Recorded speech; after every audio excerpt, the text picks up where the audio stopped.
talk about this slide. Yeah, so just making sure that everyone you can let me or Yomaya or Maya know if you have any access needs. You could just message us in the chat, and we just want to make sure that everyone has what they need to be able to be present in this session. We also want to make sure, if you need to have your camera off, it's totally fine. Do whatever you need to do to be able to participate. You can move on to the next slide. This just kind of gives a little bit of a background on kind of who we are. The Chicago Health Coalition for Black Lives is a group of health professionals fighting for collective liberation. We are a citywide group, and this part of our group is the political education team, which we've been able to team up with folks from across the city at various med schools to kind of put this together. And we have several sessions that we've already done, which you can find on our website.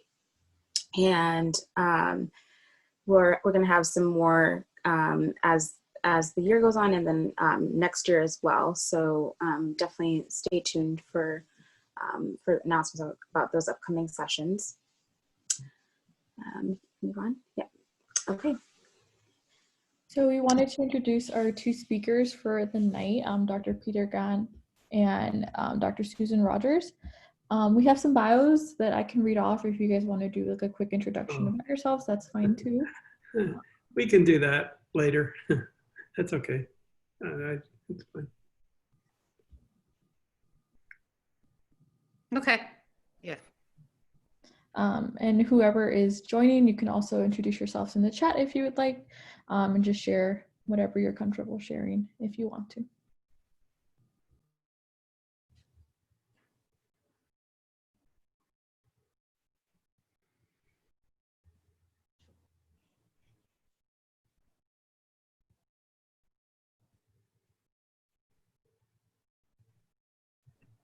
And these are just kind of our community agreements. You can read through these, and if you need to, you can note down this phone number if you don't feel comfortable surfacing something publicly. But I think we will get started. I'm going to go back to the intro slide so we can keep the captions on, but I'm going to turn it over to Dr. Gann and Dr. Rogers. Okay, Susan, I think you're going to introduce yourself first. Yeah, I will do that. I'm Dr. Susan Rogers. I am from Chicago. I've lived here all my life except for when I went away to undergrad. I went to medical school at University of Illinois here, and I did my training at Cook County. And when I went to medical school, I guess you could say I had tunnel vision. I was going there and I knew I was going to train at Cook County. That was where I wanted to go. And my whole plan was to be a doctor for Black people here in Chicago. And that was my plan as I went to medical school, which I was able to do.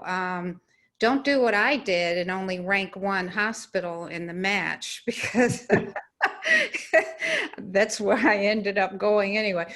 But so I did my training at County in internal medicine, and I was a chief resident there, which was a wonderful experience, a lot of learning and teaching.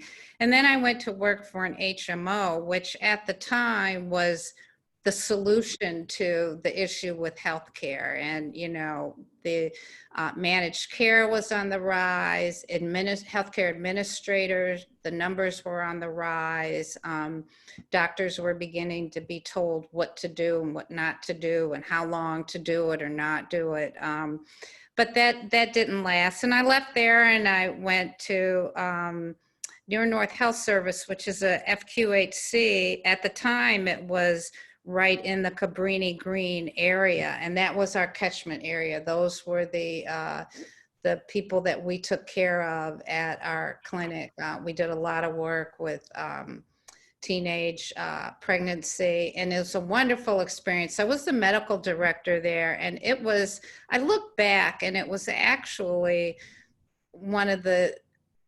I really enjoyed that job, but unfortunately it was more of a job than I could handle at the time because my husband was in anesthesia and wasn't home every night, and I had 2 small children, and we had board meetings and evening clinics and all of that. So I went to the VA, and then I finally came back to Cook County. And I was in the neighborhood clinics there, and I worked actually at Woodlawn Clinic, which is now getting ready to be closed, if it's not closed by the county now. But I worked there, had one as a PCP there. It was just a fabulous experience. I got to know my patients well. There was a senior housing building across the street. So a lot of my patients came from there, and I was able to talk to them, which is unfortunately not always, you can't always do that anymore, have time to talk to your patients. And I really got to know them, and it was more than just a doctor-patient relationship. I felt like with some of them, I was part of their family. They would come in with pictures of, who graduated, who got married, et cetera, and it was just, as a PCP, to me, it was the ideal experience there. And then I became more involved with medical student teaching and transitioned over to the main hospital, and I became a hospitalist and the clerkship director for the M3 students for their internal medicine clerkship. And we had students coming from Rush, coming from Rosalind Franklin and CCOM. There were students from UIC, but not in internal medicine at the time. And so that's where I ended my career. I retired in 2014, but I continued to volunteer as a hospitalist and later in the general medicine clinic. And I actually stopped doing that at the end of the year, last December. And then I wanted to go back with COVID, but I was in the high risk age group, and they said, no, I couldn't go. But that's my story. And I look back very fondly at my career as a physician. And I will say that I just totally enjoyed being a clinician. I never had any interest in doing any research, any writing, any articles. I loved being a clinician. And I'm actually worried that students now won't necessarily be able to have that same experience that I had because of the privatization, and just the healthcare system has become more and more profit oriented and driven by administration and management that are not physicians. And so it's changed now, but patients still need the same things from their providers that mine did when they saw me. And I really, really hope that, things are such that you'll be able to enjoy that experience too. So now I'm spending more time with PNHP as the president-elect. I'll actually become the president in a couple of weeks at our annual meeting. And I've been involved with the single payer movement for many years, but now that's what I will be doing with most of my time. So that's my life in a nutshell. Okay, I guess it's my turn. So I want to give you just a little sort of capsule biography also. And I want to stress that the career path that Susan's had and the one that I've had, I think are both somewhat rare in medicine and in very, very different ways. I grew up in the outskirts of Washington, D.C., within walking distance of NIH. And in high school, I had a job in a lab at NIH and decided I wanted to be a doctor, but I had no idea what kind. But this was a pretty heavy exposure at a tender age to research. And I graduated from medical school in 1975. And at the time, by the time I reached that point, a number of friends of mine, we had all kind of agreed that we wanted to go into primary care because we felt that's where we could have the most impact on the system, really. So I started in family medicine. I did not finish the residency, though, because I was pretty unhappy with the experience of being a resident. I was at Worcester City Hospital primarily in Worcester, Massachusetts. And I decided I wanted to see what it would be like to actually practice medicine.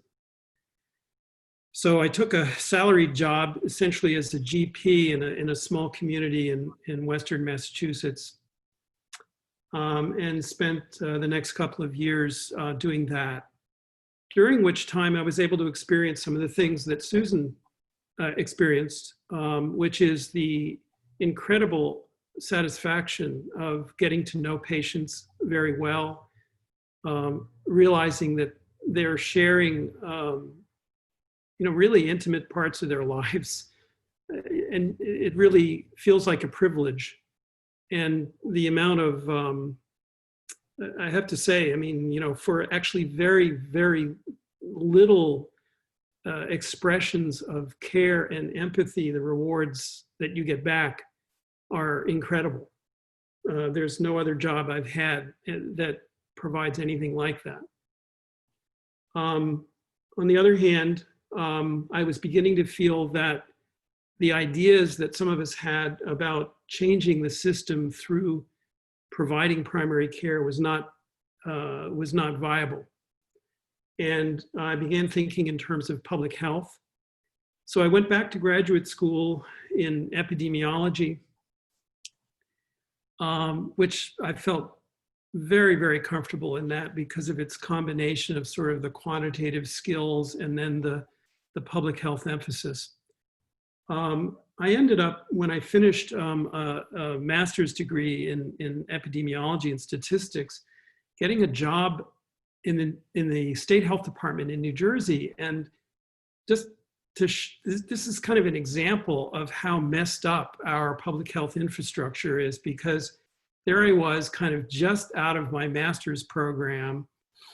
I had been certified, board certified in preventive medicine, but they put me basically in charge of occupational and environmental health for the state health department.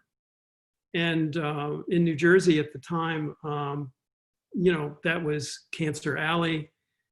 Our job was to basically be a mini NIOSH to kind of investigate using both, standard medical technique, but also epidemiologic technique.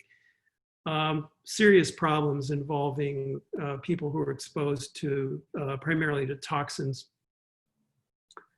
Following that, I went to work in Washington, D.C. at the National Academy of Science, where I had an opportunity to work on health policy with regard to public health. And in particular, I have to say at the time, the main thing that I worked on was to generate a report. This is an expert report that's commissioned by Congress to basically investigate whether the Reagan administration had done the right thing when they threatened to basically end all funding for air pollution research.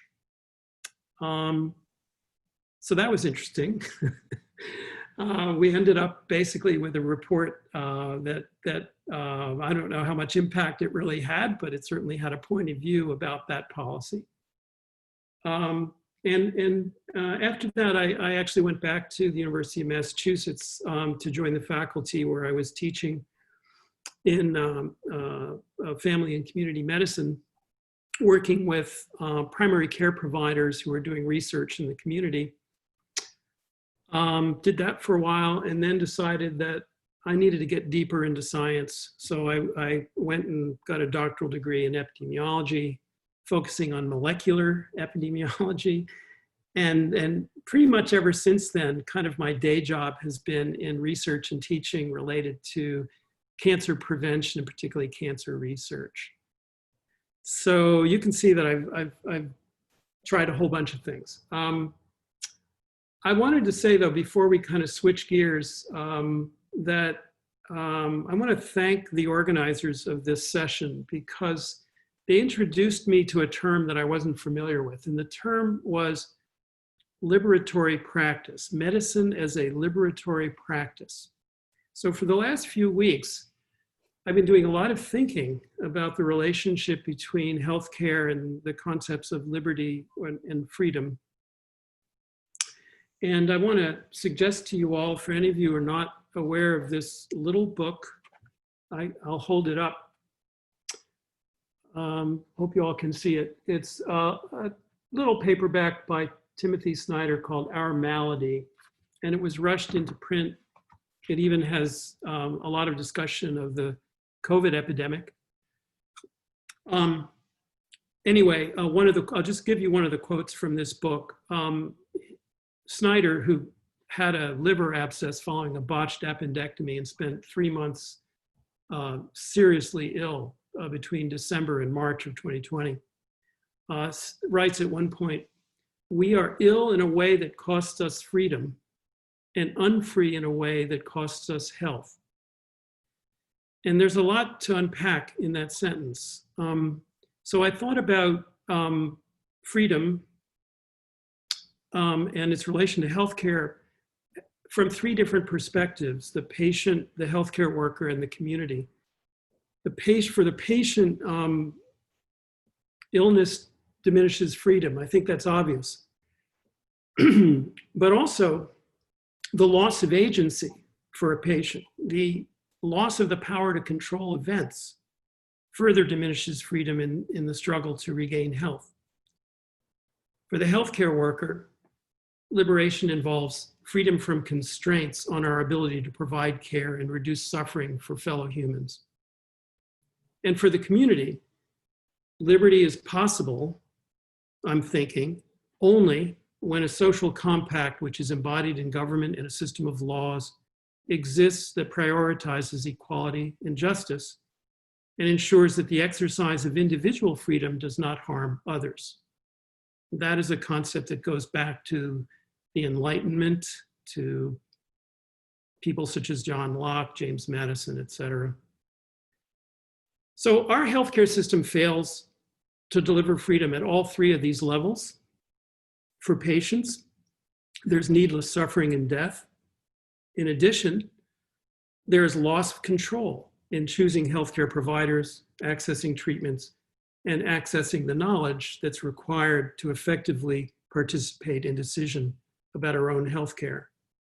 And I just want to put out there the concept of shared decision-making, which some of you may have encountered, be a nice thing to talk about. It's a concept. And also the concept of health literacy and how that plays a role and how little we do about that. For healthcare workers, and they, including doctors, have increasingly become pawns in a system designed to maximize profit. And as a result of that, healthcare workers experience some of the following things: burnout, or what I prefer to call moral injury, because I think the morbidity, burnout might be the mortal event, but the morbidity from the demoralization of people who work within our system causes a whole lot more moral injury than it does total burnout. The loss of dreams about providing care, with an emphasis on the word care, in an equitable and unalienating system. So the dreams that we had when I graduated from medical school about being able to sort of effectuate change by getting like-minded people together, creating our own environment, that's been lost to speed up Taylorism, scientific management of healthcare, things such as relative value units, RVUs. If you haven't encountered those yet, I'm afraid you will. Also, the increasing discrepancy in financial rewards and prestige for specialists versus primary care providers. Something else that we have experienced in terms of our loss of agency and loss of power as healthcare workers. Increasing burden to enter electronic data used primarily for billing purposes. Those are all things that basically are examples of how our healthcare system fails to deliver freedom for healthcare workers. For the community, there is the recognition that when it comes to healthcare, the government and the legal system do not provide justice and equality for all, regardless of race, sexual orientation, gender identity, or social class. So I'll end with that. And hopefully some of the things I've just said may have been resonating already with some of you and would be great to discuss further. Okay. Yeah, I don't know whether we should stop for questions or discussion. What do you organizers think? Because otherwise I do have some slides that I would like to show, and then I think Dr. Rogers also then will segue directly into another part of the evening. Yeah, I think we can just, yeah, if anyone has anything they wanted to say in response to that, and I saw some head nods, so I think people were definitely resonating with what you were saying. But if anyone wants to say anything, please feel free to jump in. And then if not, we can move to slides. Okay. Let's see. Guess I need a share screen here, and I don't think the host needs to do that. Can I ask a question just based on what you said really quick before we move on? Sure. I think it's kind of for both of you, but specifically Dr. Gann, I was curious how you came to the decision about, you said like changing the system through providing primary care was not a viable option. And so you went into public health. And I would love to hear you expand on that decision a little bit. Well, you know, very briefly, I mean, I feel that I don't even know if the door was open back in 1975, but it's definitely closed now. And you know, we'll get into a discussion of single payer. But one of the things that I don't think gets talked about very much about single payer is it's going to bring back the possibility, the freedom for healthcare providers to create some new structures in which they can practice, because they won't have to have huge overhead to hire people to do all the billing, coding, and all the administrative work of dealing with private insurance. They won't have to worry about whether the patients who come to see them will be able to afford care. So hopefully, once we get to single payer, we're gonna regain some of that freedom. But yeah, I mean, you know, it's natural to be young and hopeful, and that's a great thing. But I think we have to be realistic, and right now under our current system, I don't see any way. You know, one of the things I'll add to that too is that there's a different focus in when you talk about changing the system that you can do as a primary care provider versus someone in public health. And one of the ways it was explained to me, because I like being a clinician and talking to patients, and so I talk one-on-one on quitting smoking or whatever it is. Whereas in public health, you do things to get 1,000 people to quit smoking, you know? So we have the same kind of goal, but we have to do it in different ways, and we have different results. We have different markers that let us know if we're doing what we say we're going to do. It's all related, even though it's different. Yeah.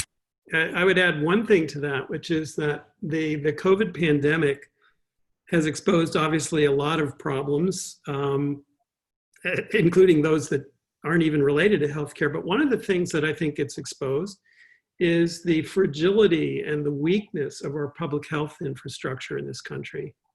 And you can experience this if you ever spend any time in a local health department, for example. You can see how understaffed, overworked, how little authority most of them have. Yeah, so that's another thing that as we sort of think about rebuilding a better system that we're going to have to deal with, because I think as Susan just said, I mean, you know, it's going to take both the one-on-one care, but also the public health institutions need to be better. Thank you. I think you should be able to share your screen now as well. Oh, okay. Let's see. That's share screen. That's easy. Okay. Let's see. Let's go there and share. Right. Oh, I don't want that. I don't want that. I want this. Want the slideshow at the top. Yeah. There we go. Okay. So this is just to say that I've borrowed some slides from Snap, and I wanted to make sure that they get acknowledged that these are slides that were shown at the meeting in Colorado. And I think I can't see everybody, but I'll bet you there were a couple of people right now in this meeting who were there. So I wish I had been there, and I know that Dr. Rogers was there because she did the keynote address. So I just want to say a few things. My job right now is to basically talk about the failures of our current system. I know that most of you have probably seen these data before, but I think, you know, to kind of bring us all together on this, I just want to show just a couple of things. So we know that our system is very, very costly, and this is the graph basically showing the comparison across countries. These are all, quote, developed countries. The healthcare costs per capita in dollars, and you can see that ours exceeds any other country by a long shot. So we are paying a huge amount of money for the healthcare we receive as a people. Let's see if I can get this to work. Advance. Okay, there we go. And you know, I like to show this because I think this is one of the main reasons it shows why this is happening. This is to me was one of the most shocking graphs that I've seen out of the hundreds and hundreds that PNHP has made. And this shows the growth since 1970 in managers versus physicians. And there's barely been much growth at all in the physicians, but on the other hand, managers, people basically counting beans and figuring out how other people should do their jobs, has increased enormously in this period of time. Needless to say, the overhead costs are unbearable. This is just a couple of things that show us what we get for our money. And this graph on the left, this also really hit me. And because if you look at the period prior to 1980, we were tracking pretty much along with, in terms of life expectancy, along with the improvements in the other countries in the OECD, again, the sort of industrially developed economies. But then in 1980, we started falling off this curve. And you can see that we not only are falling off the curve now, but in recent years, we're actually seeing decline in life expectancy overall in the United States. The infant mortality data, I'm sure you've seen before. We have excess infant mortality, which is inexcusable.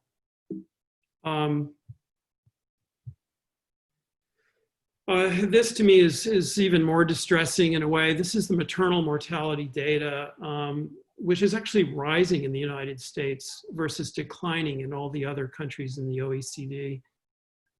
It's just shocking.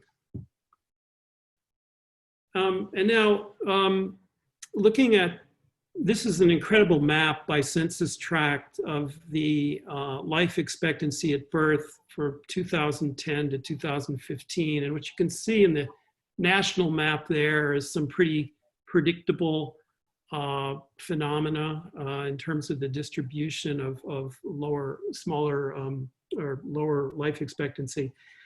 But I'm sure most of you are aware, even outside Chicago, because it was national news, that in June of 2019, a study was released showing that when you looked at this map in greater detail, the largest contrast in the entire country within any city was in Chicago, and it was between Streeterville, shown here on the right, and Englewood, where there was a 30-year gap in life expectancy.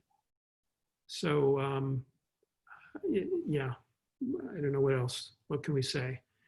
This is a slide, and this is the last one. And Susan was the one that provided this, so I'll let her comment on that, and then she can just segue right into her part. Yeah, this is a slide. It's from 2013, but it hasn't really changed much. In fact, the inequity is probably even more. But one of the things that is almost at the core of the inequities that we see, not just in healthcare, but in everything, is related to segregation and poverty. And segregation began in 1619, actually. But what, you can keep that slide up, actually, because I want to highlight a couple of things on there. I'll go back to it. But the policies and the laws in this country actually created, validated, and sustained segregation in this country, which is why we have these differences in poverty. And when we talk about concentrated poverty, we're talking about where more than 30% of the neighborhood lives below the federal poverty level.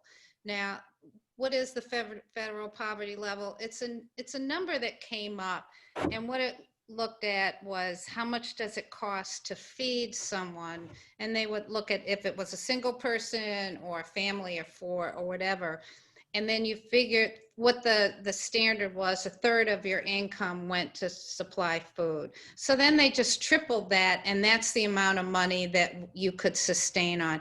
But still, that wasn't meant for you to live indefinitely on. That was kind of to get you through an emergency. It was not forever. And so this is what the federal poverty level is. So there's people who are make 2 to 3 times that who are still very poor. But concentrated poverty, the problem with concentrated poverty is that with segregation, you have more Black people who are living in concentrated poverty because they don't have a choice of where they can live because of segregation. I look at myself, and I've said it several times, that you can have 10 families just like me. My husband is Black, our children are Black. We're both physicians, so we make good money. But 10 families like me would not be welcome in a wealthy white suburb, regardless of that. Chris Rock made a joke about you can take the poorest white person who's homeless and hungry, and they still wouldn't want to be him, Chris Rock. And he ended that by saying, and I'm rich. So it's sort of, there's nothing worse, and this country has made that. That's the white supremacy of this country, that there is nothing worse in this country than being Black. So what this shows is that if you look at Chicago, where we are, more than 35% of poor Black people in this country live in neighborhoods of concentrated poverty. And it is in these neighborhoods where the schools are poor, the housing is abysmal, it is unsafe, there's no grocery stores, there's no healthcare access. All the things that you look for in a neighborhood aren't there. There's no role models of people that you can, say, oh, I want to be like so-and-so or whatever. However, it's 35% of Black people in Chicago, but it's less than 5% of white families that live in concentrated poverty. And it's not because there's so many fewer, well, there are, but it's because poor white people can still choose where they want to live. They don't have to live in these because they are accepted in other white neighborhoods. So that's the difference. And that's why Black people have gotten caught in this unrelenting cycle of poverty and there isn't any way to get out. And that's why it's important to understand that Black poverty in this country is very different from white poverty. And that's part of the reason why poor white people can't understand or make excuses for poor Black people who cannot get out of this cycle, that they're just lazy. That's what, you know, Jared Kushner just alluded to. They don't want to improve, you know, but it isn't. It's a very difficult cycle to get yourself out of when there are no resources and no opportunities. And so you can take that off if you want, and we can talk just a little bit about what single payer can do. And I am very aware that even if everybody had access to health care, these inequities would still be here. Because even if you are healthy in an area of concentrated poverty, you still have formidable obstacles of which to overcome before you can break that cycle. But still, it's difficult to get anything done when you're not healthy. And there's basic preventive things. Children need vaccines. Everybody gets acute issues that they need to take care of. And the other thing, in poor neighborhoods are often around environments that are not healthy. There may be poor air. That's why asthma incidence is higher. There's areas that don't have water. And I just found in my reading that I'm blanking on the percentage. I think it's like 30%. You may know, Peter, that schools are not required to provide children with water, and that there is nothing making them test their water to make sure that it's not contaminated with lead. And so when we talk about public health, that is a public health problem that should be addressed, but it's not. And so part of the problem of this country is everybody, this whole individual thing, it's your responsibility to make sure that your school has tested it's that. But anyway, so what is it about single payer that would help improve this? Well, one is we need to uncouple insurance to employment, because as we know, minorities are not employed at the same levels that white people are in this country. The unemployment rate historically, even before the pandemic, for Black men was twice what it was for white men. And even if they are employed, the income they receive, even for higher levels of education, is even worse. So not having and joining insurance to employment is never going to cover everyone. And that's why now a lot of businesses will only hire people to work part-time so they don't have to provide health insurance. The other thing that happens is that when you have all these different networks, we've got all these multiple insurance companies that provide different benefits. It's difficult to tell. And clearly, if you pay less of a premium, you're going to have less coverage. That's just the way it works, no matter what they say. Higher quality for less care. There is no such thing. It is a dream in the cosmos somewhere. But it's all these different networks, different companies, different plans, so that you don't know what you're being covered for. You don't know what your networks are. You don't know what you're going to have to come out of pocket to pay. You don't know where you can go. So all of you here, if you were to break your leg, how many rehab visits will you have? Will be covered by you don't know. So this whole idea is, I have good insurance. Yeah, you do, until you have to use it. And then you find out how good or bad it really is, because we have this fragmented system. And I don't even want to call it a healthcare system anymore. It is a business that is now an industry. And it isn't about taking care of anybody. It's driven by profit. One of the things too with single payer is that it's transportable, the same way Medicare is. Traditional Medicare, I have Medicare now, And I can use it in Chicago, I can use it in California, I can use it in New York, wherever I go in this country, it's there. Whereas with a private insurance plan and you're on vacation, you're visiting someone, you're out of the state, you're going to be out of network, you're going to end up with some out-of-pocket costs because your insurance isn't necessarily going to cover you for everything there. So we need something that's transportable, that goes with you. I mean, that insurance card is in your pocket when you go. It should mean something no matter where you are. There's so much paperwork and administrative work that doctors can't even focus on patients anymore. And especially this pay per performance and these quality measures. And this is where administration and has really taken control over doctors' activities. And I say this, and I used to say it as an exaggeration, but it's not true anymore. But it is true now. And that is that the physician is now treated no better than the person who answers the phone. The only difference is that it took me longer to learn how to do what I'm supposed to do. But we're both employees in a system that is there to make money. And there's certain things that I'm supposed to do, and there's certain things that the person who's answering the phone is supposed to do.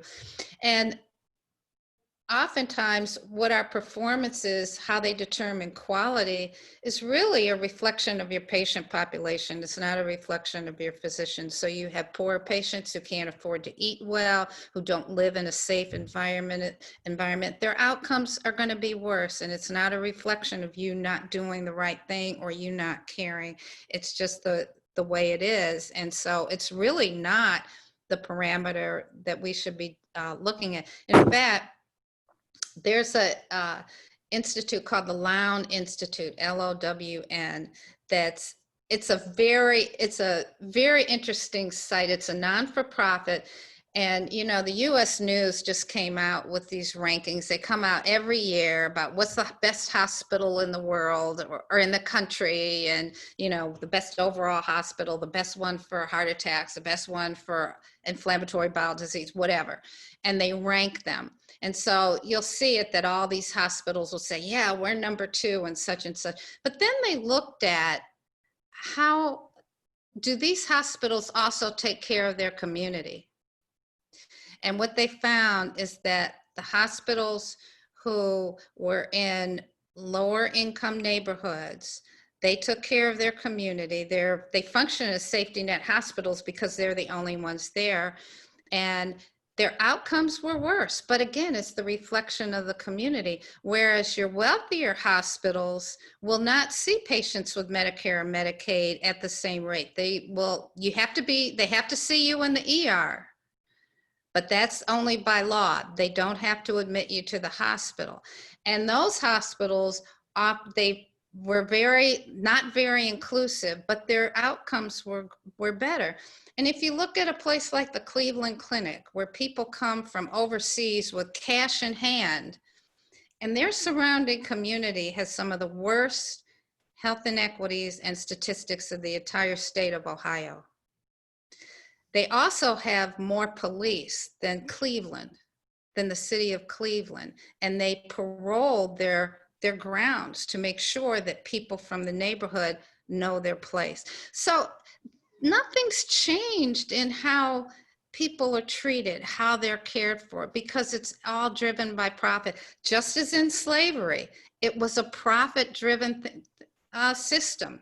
You know, it was based on free labor, making profit in a white supremacist system culture, and that has just continued with the policies that have been done. And so clearly, one of the things that a single payer system would do would also be allow us to put resources where they're needed and not where they can make money. So we wouldn't have hospitals like Mercy on the brink of closure because their payer mix is poor, when clearly this is a neighborhood that needs a hospital here.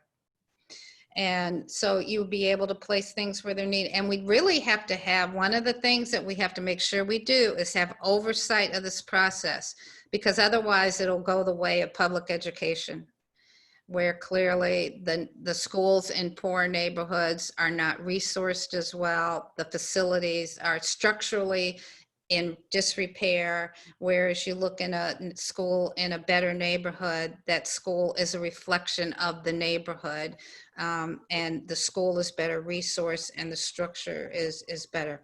So single payer would provide universal coverage. It would provide coverage to everyone, but it still is not going to address all these inequities until we get the root of it, and that is the poverty that is a direct result of the willful segregation that was started even before slavery ended, that has continued further on. And the segregation is just as bad in the North. The most segregated schools are in New York.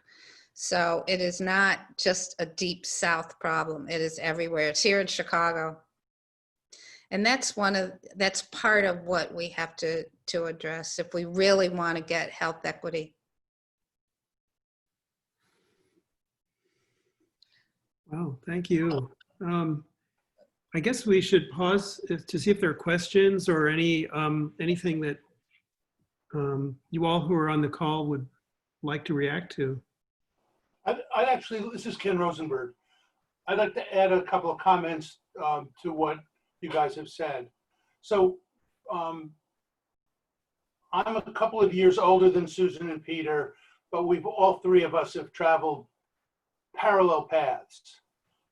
Like Susan, I intentionally chose the city hospital as the location for my residency training. Like Peter, I didn't complete it and ended up working in preventive medicine. I come out of the anti-war movement, and in doing that, I approached understanding what was going on politically in the healthcare system in the late 1960s, and actually ended up teaching a course about the politics of healthcare, where one of my star students was Peter's ex-wife. And the class was a group of New Left students at Harvard College who were all going to medical, not all, 12 of the 13 were going to medical school the next year. And what they wanted to know is, were they selling out, or could they continue to do their political work in and after medical school? And that was the focus of the course. And I mean, there's a sort of complex interplay between single payer, which is what Susan and Peter and I have all focused on.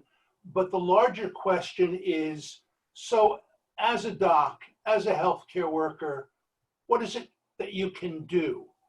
And a lot of what you can do is talking to people, how you talk to them, what you talk to them about. So for example,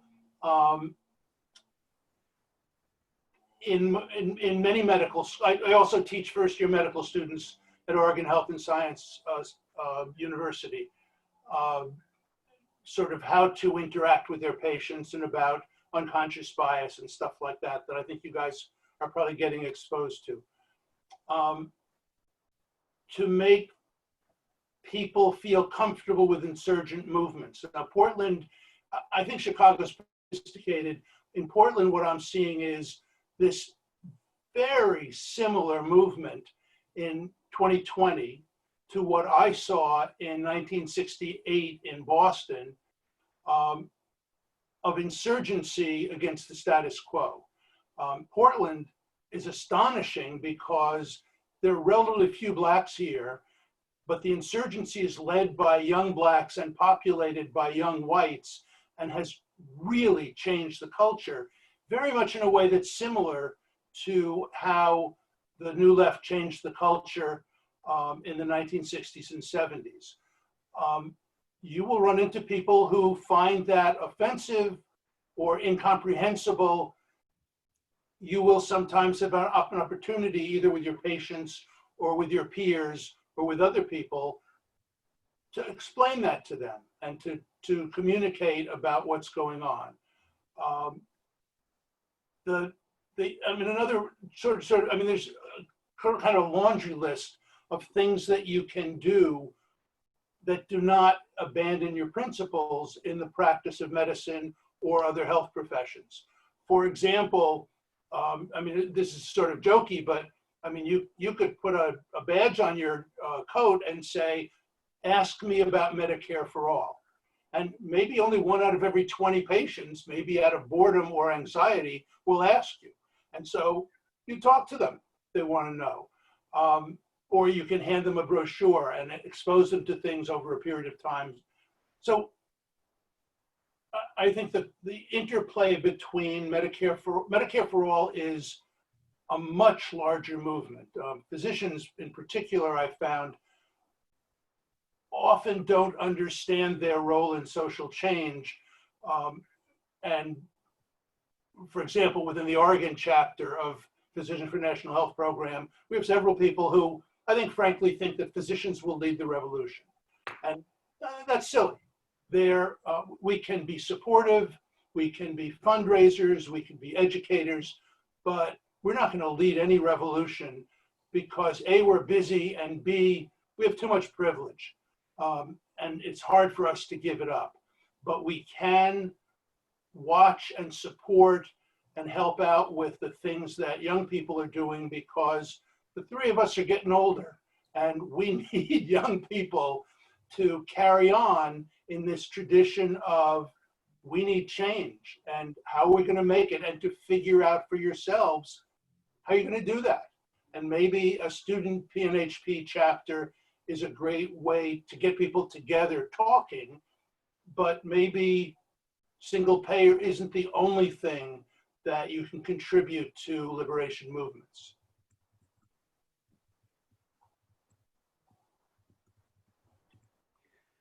Thanks, Ken. I would only disagree with you about the part of all 3 of us getting older, but other than that, I agree.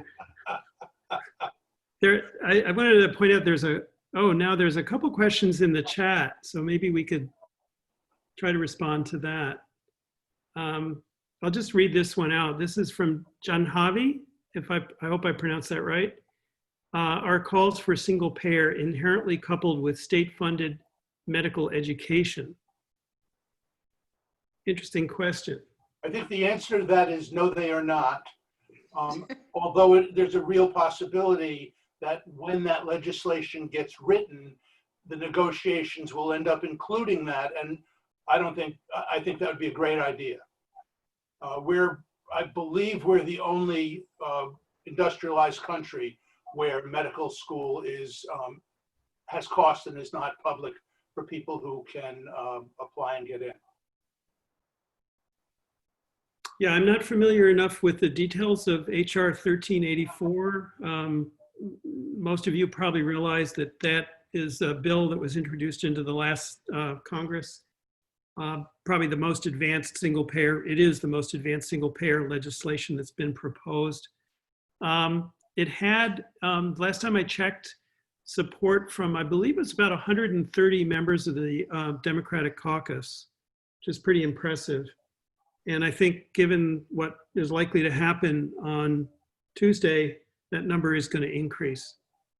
And I'm pretty sure that there are mechanisms within that bill that do address the debt problem that medical students have, but exactly how it does that, I can't say.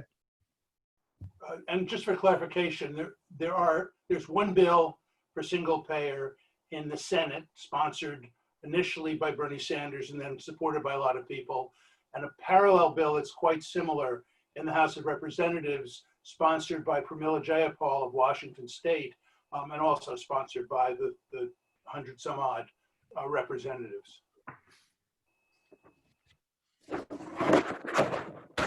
Yeah, they are, but I don't know if anybody mentions funding medical education. I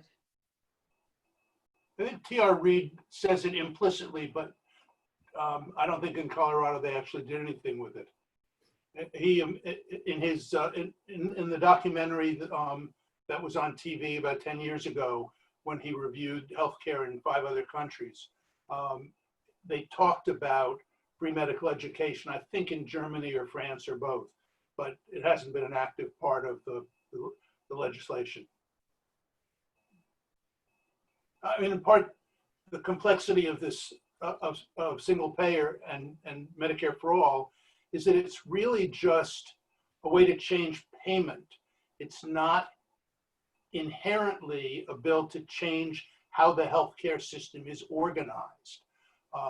The bills, both the Senate and the House, contain a lot of information about how they'd like to see reorganization, but the bills at their core are about changing how the funding goes to take private health insurance companies out of the equation and have the government reimburse directly.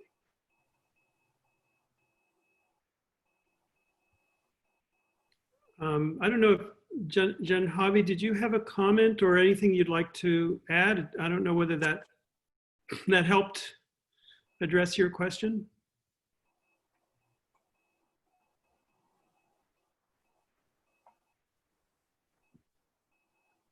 I think participants can unmute themselves, right? Yeah, she answered in the chat. She said, no, thank you. Oh, okay, great. So there's another question about the argument against, in defense of the healthcare system now, is that it encourages innovation.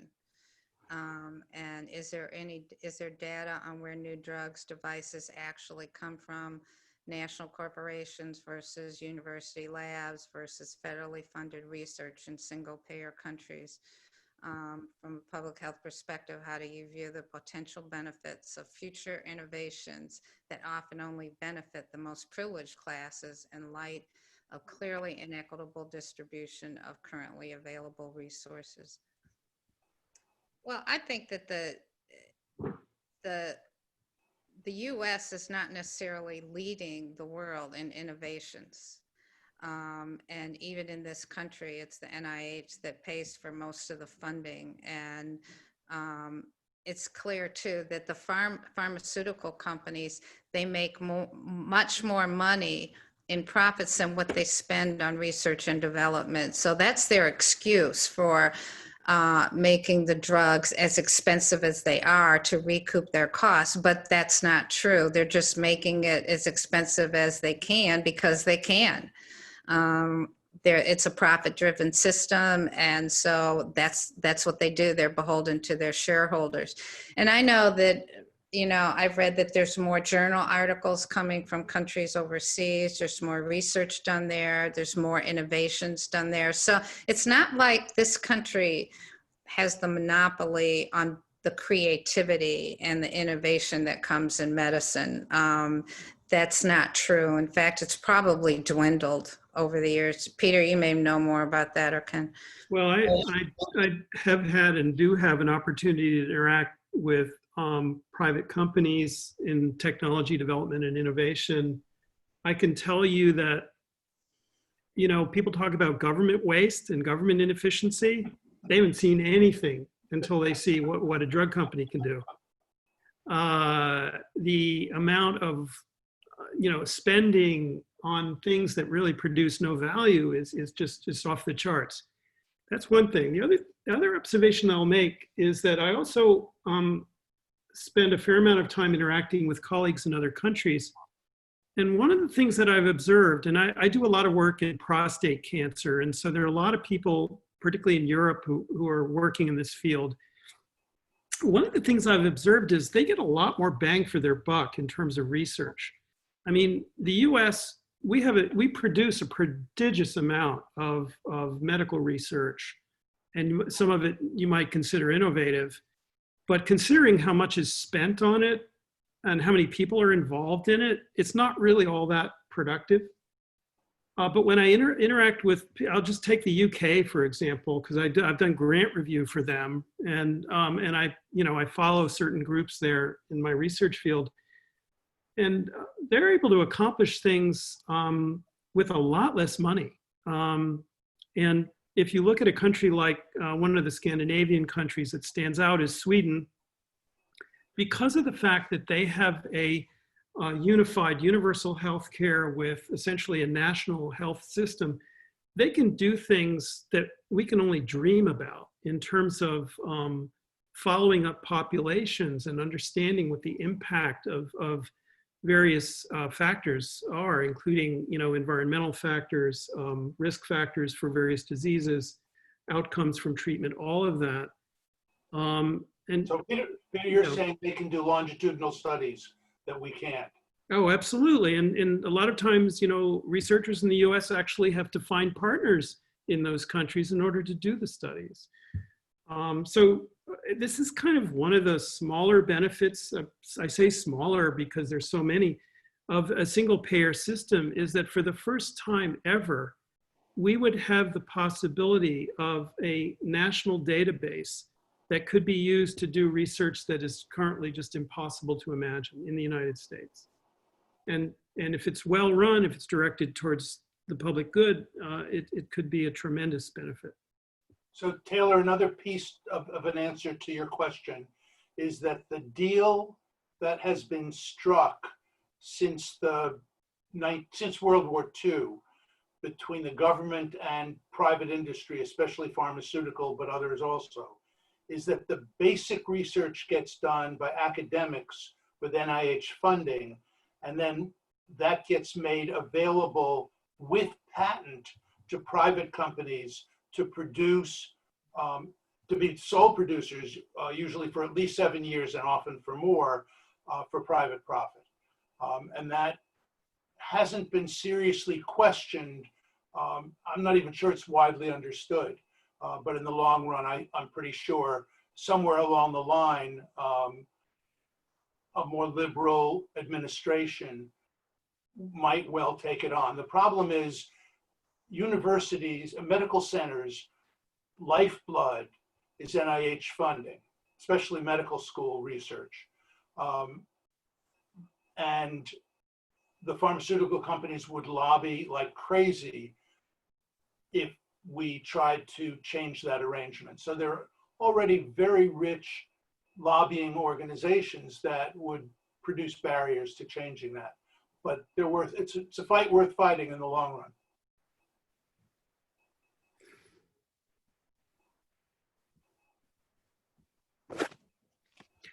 One thing I would add to that is we're looking right now at vaccine development for COVID.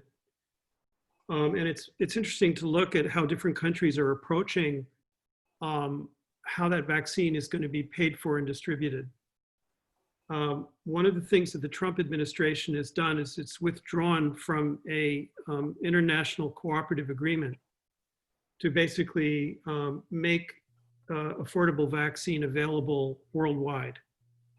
In other words, this is consistent with a nationalistic approach to all things, but in this case, it kind of leaves us, even China has joined that. So, I mean, the loss of moral authority worldwide is really significant from something like that.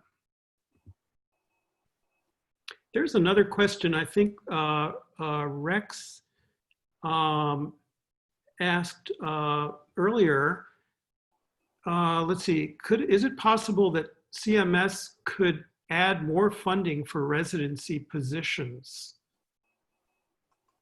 Does anybody have any idea about, I mean, I assume they could, right? I think Congress would have to do it. That's an HHS budget issue, but I don't know that Congress would have to drill down. And if we get a new head of HHS, which I hope we will, is it possible that they could actually do that without legislation? Don't know. I mean, that's part of, that's funded through Medicare. Yeah, and they're talking, I mean, right now they're defunding Medicare.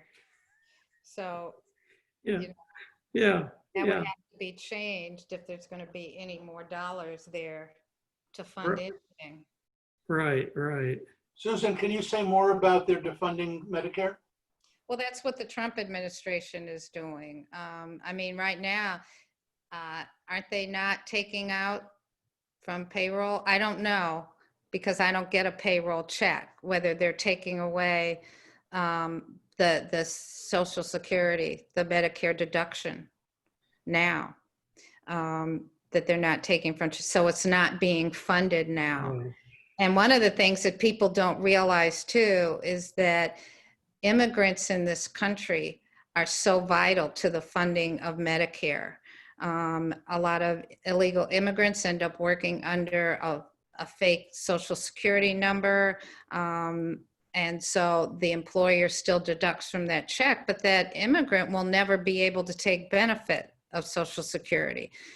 So that they, and even in the private insurance industry, they fund a lot. They support a lot of the healthcare with their tax dollars. Even in Chicago, Cook County Hospital is funded with a Cook County tax. So whenever anybody buys anything anywhere, there's a sales tax. So immigrants are funding the hospital. They're helping fund the hospital. You don't have to own a home, you know, before and pay those property taxes for you to say that you're contributing. I mean, we all contribute every time we spend a penny. Yeah, regressively too. Yeah. Vote yes on item number 3 on your ballot if you haven't already. We need a progressive income tax in Illinois. Oh, is that the fair tax? Yes. Oh yeah. I don't know. I don't see any more questions. The next thing that Dr. Rogers and I, in sort of thinking about the session, and maybe it would be a good thing to kind of wrap it up a bit, would be to talk a little about our experiences in the single payer movement. And I know, because I know some of you all on this call are very active as well. I'd really be interested to hear what your experiences have been. I've really enjoyed everything I've done with it, including just standing on a street corner with some like-minded people with signs and pamphlets and just talking to anybody that comes up. And you know, not everything you hear is something that you particularly wanted to hear, but it's pretty interesting.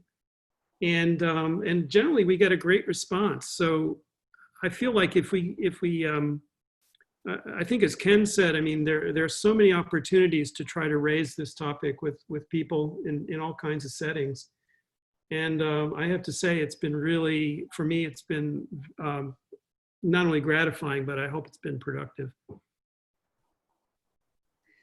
Yeah, the one-on-one conversations are so important because there's so many misconceptions that other physicians have about single payer, and it's a good time that you can get into the details. And I know especially with physicians in well-paid subspecialties who as a group are often not single payer supporters, and a lot of that is fear that their income may be affected. And there's a lot of myths, you know, people from Canada are coming here for care, which is, you know, not true at all.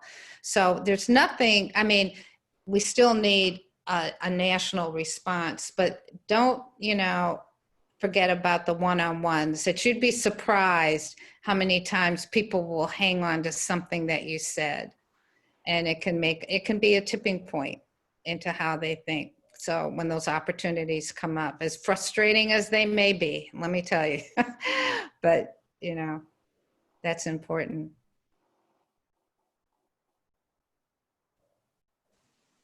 Looks like Rex just put the link to that article in the chat, so we can take a look at that later. Thank you for doing that, Rex.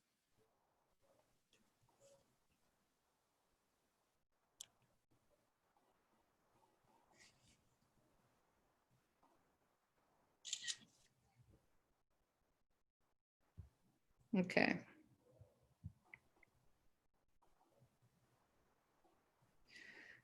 Well, I think that, you know, this is such a crucial time because, you know, the pandemic has exposed a lot of the cracks and wide gaps and holes in the system that we have now, along with the inequities that people chose not to even look at before, but now have become so visible that they can't really be ignored anymore.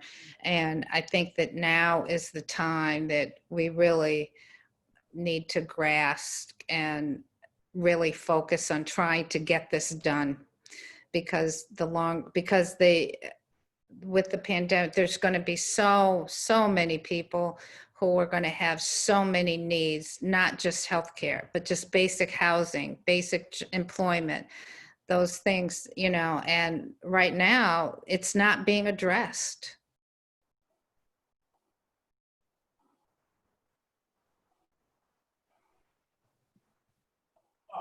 As long as there's a lull, I just want to mention something, because I think some of the young people on this call are going to be involved in the Medicare for All movement for a while. And there's a piece that we don't normally talk about, but that people who, if you're actively talking to people, will come up. And what it is people saying to you, I'm not happy with my Medicare. I've got co-pays. It's confusing which one to choose. And the thing to understand about that is the phrase Medicare for All is a marketing phrase. It was developed by Bernie Sanders' 2016 campaign as a way to communicate with a larger public what we're talking about. Because frankly, we've been talking for 30 years, and usually our language was talking about we want single payer, and it took 15 minutes to explain to people. It was getting in the way. But the actual bills that are in Congress are not simply taking the current privatized Medicare system and giving it to everybody. It's actually changing the system. So it looks more like a system where you can see any person, any provider you want. They're all covered everywhere. No narrow bands of docs. Some kind of objective way to determine which treatments are effective and not effective is a possibility. I mean, a lot of what originally happened with Medicare was that everybody who was eligible could have it, and they could go to any doctor they wanted. And actually, I think it was in the Clinton administration, essentially, there were subsidies given to private health insurance companies to administer Medicare, called Medicare Advantage. And that's changed the content of what Medicare is. Most Americans don't understand that. And so when you talk about Medicare, for most people, they have no experience with Medicare, and so it doesn't matter. They just think of Medicare as this thing that's going to be there for me when I turn 65. But people who are older often have experience with it, and sometimes are not enthusiastic. It's important to be able to explain to them that the proposal for Medicare for All would deprivatize Medicare and nationalize it again, so that there would not be these profit-making intermediaries in the middle.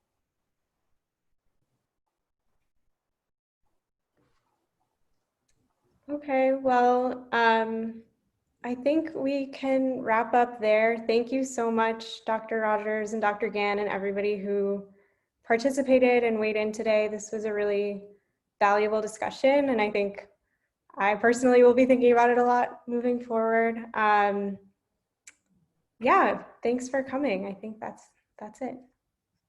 Oh, thank you. Thank you for organizing it. Thank you, Maya. It's good. Thank you so much. Thank you. Good night, everyone. Night.